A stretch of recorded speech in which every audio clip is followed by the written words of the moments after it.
सत श्री अकाल, welcome to दिल दे गल्ला। कैसे हैं आप लोग? उम्मीद करता हूँ अब आप लोगों ने अपने अपने रिश्तों में आई हुई कोई भी कड़वाहट के लिए कदम उठाने शुरू कर दिए होंगे। हमने इस सीरीज में बात की है रिश्तों में कड़वाहट मानसिक सेहत को प्रभावित करता है बहुत बुरी तरीके से, इसलिए हमें बात करना ज़रूरी है।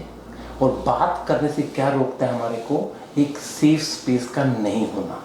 फिर हम बात कर रहे थे कई बार सेफ स्पेस तो है, वो मेरे डैड है, वो मेरे बच्चे हैं, वो मेरा खास दोस्त है, वो मेरी बीवी है, वो मेरा पति है, वो मेरा फियांसे है, यानी कि रिश्ता तो सेफ हो सकता है।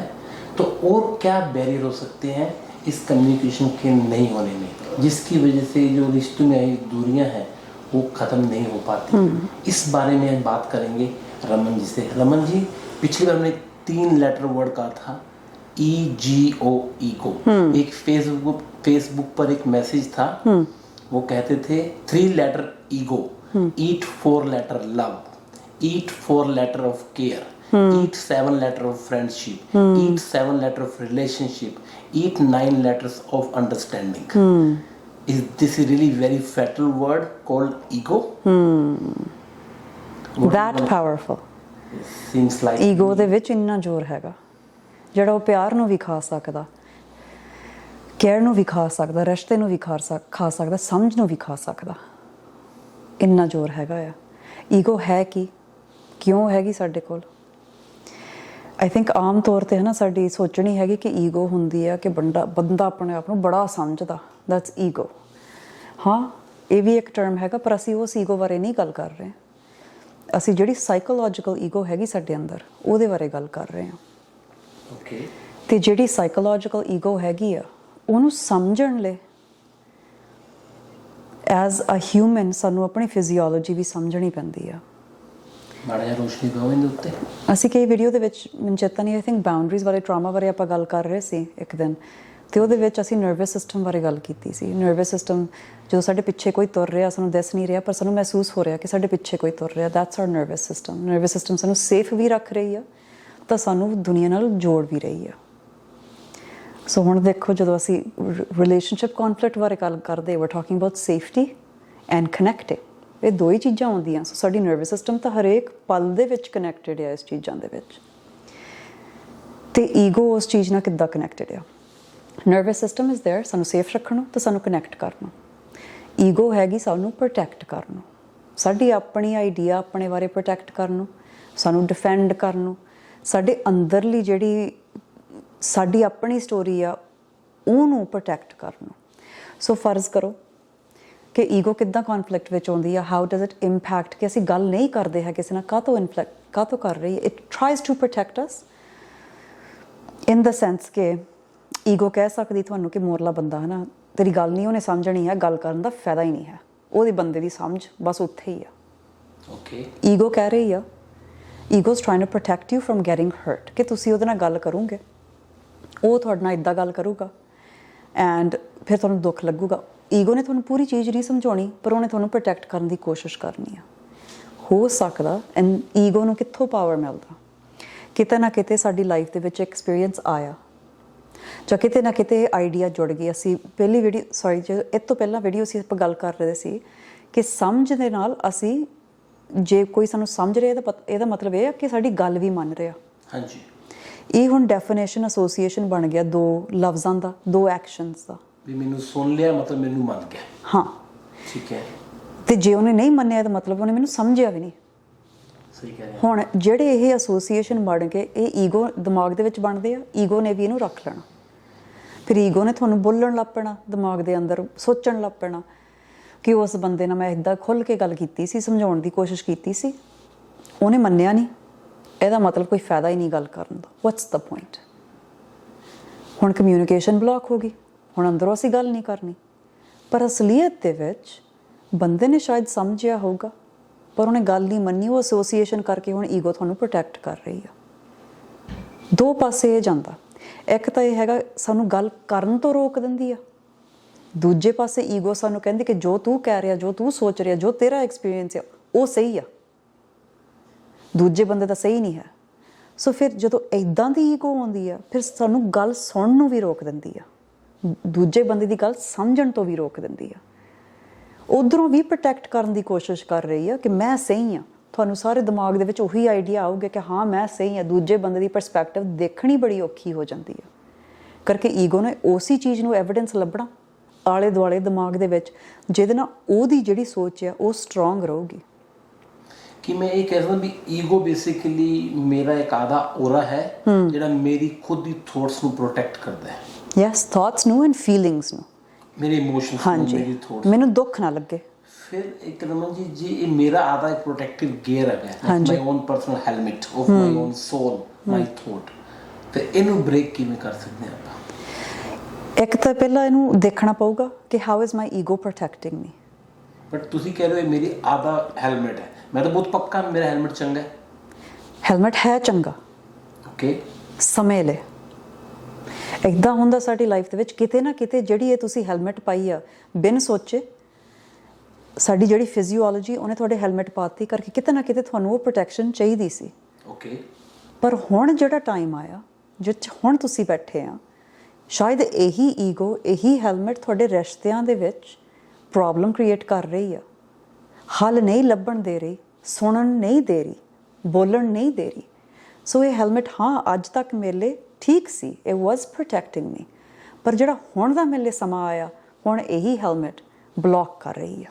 ਮੈਂ ਕਦੋਂ ਆਇਡੈਂਟੀਫਾਈ ਕਰੂੰਗਾ, ਕਿਵੇਂ ਆਇਡੈਂਟੀਫਾਈ ਕਰੂੰਗਾ ਵੀ ਕੱਲ ਤੱਕ ਇਹ ਚੰਗਾ ਸੀਗਾ, ਅੱਜ ਮੇਰੇ ਲਈ ਚੰਗਾ ਨਹੀਂ ਹੈ?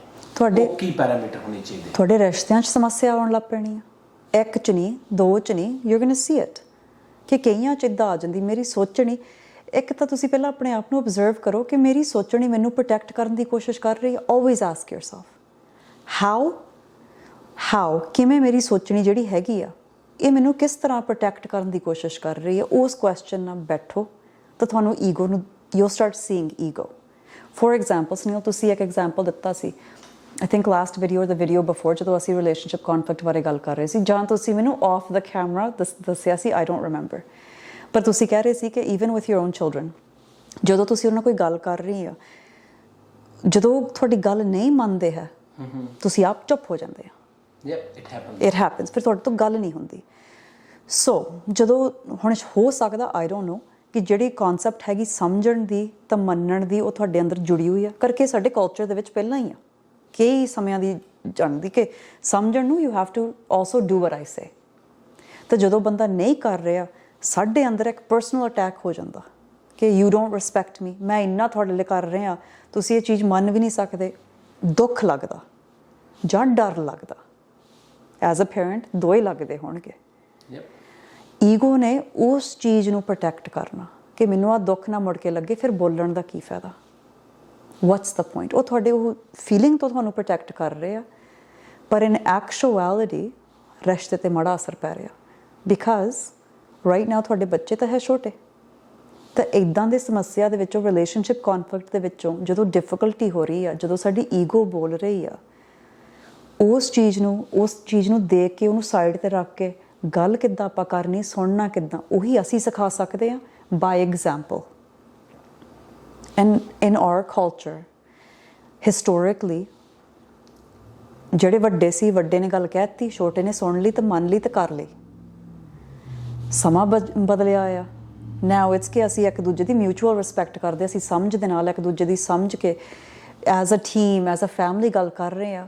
ਪਰ ਸਾਡੇ ਖੂਨ ਦੇ ਵਿੱਚ, ਸਾਡੇ ਸੈਲਸ ਦੇ ਵਿੱਚ ਹਜੇ ਜਿਹੜਾ ਪਿਛਲਾ ਟ੍ਰੈਡੀਸ਼ਨ ਚੱਲ ਰਿਹਾ, ਉਹ ਤਾਂ ਹੁਣ ਕਈ ਸਦੀਆਂ ਦਾ ਚੱਲ ਰਿਹਾ, ਉਹ ਤਾਂ ਹਜੇ ਸਾਡੇ ਵਿੱਚ ਹੈਗਾ। ਸੋ ਉਹ ਈਗੋ ਨੇ ਬੋਲਣਾ, ਉਹਨੂੰ ਦੇਖ ਕੇ, ਉਹਨੂੰ ਕਹਿ ਕੇ ਕਿ ਓਕੇ ਆਈ ਅੰਡਰਸਟੈਂਡ ਕਿ ਤੁਸੀਂ ਕਿਉਂ ਆ ਰਹੇ ਆ, ਪਰ ਤੁਹਾਡਾ ਇੱਥੇ ਕੋਈ ਕੰਮ ਨਹੀਂ ਹੈ। ਹਾਂ ਮੈਨੂੰ ਹਜੇ ਔਖਾ ਲੱਗਦਾ, ਥੋੜ੍ਹਾ ਚਿਰ ਉਸ ਚੀਜ਼ ਨਾਲ ਬੈਠੋ, ਜਦੋਂ ਮਾੜਾ ਜਿਹਾ ਸਵਲ ਗਿਆ ਗੋ ਹੈਵ ਅ ਕਨਵਰਸੇਸ਼ਨ। ਤੁਸੀਂ ਇਹ ਵੀ ਕਹਿ ਸਕਦੇ ਕਿ ਮੇਰੀ ਈਗੋ ਆਈ ਸੀ, मैं तो नहीं उस टाइम गल कर हुई, मैंने दुख लगा। तो मुझे जो बात समझ में आई है, आज हमने बात करनी जरूरी है, सेफ स्पेस देना भी जरूरी है और सेफ स्पेस की डिमांड करना भी जरूरी है। तो ये दोनों तरफ से होना चाहिए। तीसरी बात है ईगो, हमारा जो खुद का एक सेल्फ प्रोटेक्टिव मैकेनिज्म है। यस, प्लीज रिमेंबर, ये सेल्फ क्रिटिसिज्म नहीं है, अपने आप को कमजोर नहीं मानना, अपने आप को गलत भी नहीं मानना, परंतु ये देखना है कि जो मेरा ये सेल्फ प्रोटेक्शन है, जो सेल्फ प्रोटेक्टिव मैकेनिज्म है, जो मेरी थॉट्स को सुपीरियरिटी कॉम्प्लेक्स नहीं देता लेकिन सुपीरियरिटी कवरेज देता है सेफ्टी देने के लिए, उसको लगता है कि मेरी खुद की भावनाएं आहत नहीं होनी चाहिए। तो बेसिकली ये मेरी खुद की फीलिंग्स को दुखी होने से बचाने का एक तरीका है। ओके, सो बेसिकली ये जो सेल्फ प्रोटेक्टिव मैकेनिज्म है हमारा, जो ईगो है साइकोलॉजिकली, जो मेरी खुद की भावनाओं को एक सेफ्टी चक्कर देता है, लेकिन ये सेफ्टी चक्कर आज मुझे अन्य लोगों की भावनाओं को समझने में अवरोध पैदा कर रहा है, एक बैरियर के रूप में काम कर रहा है।